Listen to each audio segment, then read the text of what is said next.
Searching for a perfect winter recipe? Here is the one. Hello guys, welcome to Little World. Today I'm gonna show you how to make rich and creamy gajar ka halwa. Start with heating up the kadai, then আমি add করছি 2 tablespoon দেশি ঘি। ঘিটা গরম হয়ে গেলে এতে দুটো ছোট এলাচ এবং একটা তেজপাতা দিয়ে দেবো।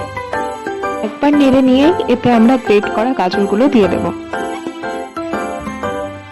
আমি এখানে 400 গ্রাম গ্রেট করা গাজর ইউজ করেছি, তোমরা চাইলে বেশিও করতে পারো।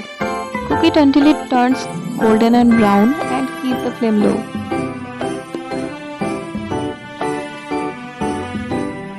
এরই মাঝে আমার দুই বাচ্চা চলে এসছে গাজর খাবে বলে। হতে পারে এরা জার্মান শেফার্ডের গ্রেট ডে, বাট ভেজিস খেতে এরা কখনো পেছোয় না।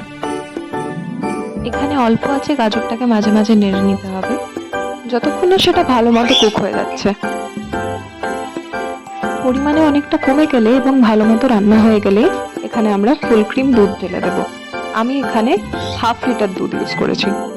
এরপরে এটাকে মাঝে মাঝে নাড়িয়ে নিতে হবে যাতে নিচে লেগে না যায়। অ্যান্ড লো মিডিয়াম হিটে ততক্ষণ কুক করতে হবে যতক্ষণ দুধ শুকিয়ে অর্ধেক না হয়ে যায় বা তারও কম না হয়ে যায়।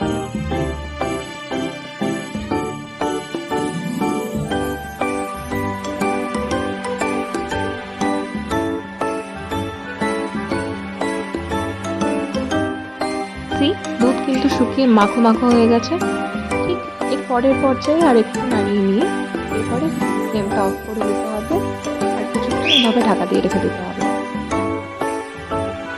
এই যে আমি ঢাকা সরিয়ে একটু ঠান্ডা করে নিয়েছি, আমাদের গাজরের হালুয়া একদম রেডি। তোমরা চাইলে সার্ভ করার আগে এর ওপরে আরেক টিস্পুন ঘি দিয়ে সার্ভ করতে পারো। আমি সেটা করিনি, আমার এভাবেই ভালো লাগে।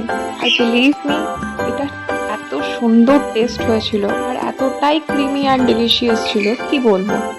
অবভিয়াসলি ট্রাই করো। অ্যান্ড গাজরের হালুয়া যারা অত পছন্দ করে না, এভাবে বানালে তাদেরও স্পেশালি খুব ভালো লাগবে। ভালো লাগলে লাইক করো, সাবস্ক্রাইব করো। আজকের ভিডিওতে এতটাই, দেখা হবে নেক্সট ভিডিওতে। Stay tuned, bye bye.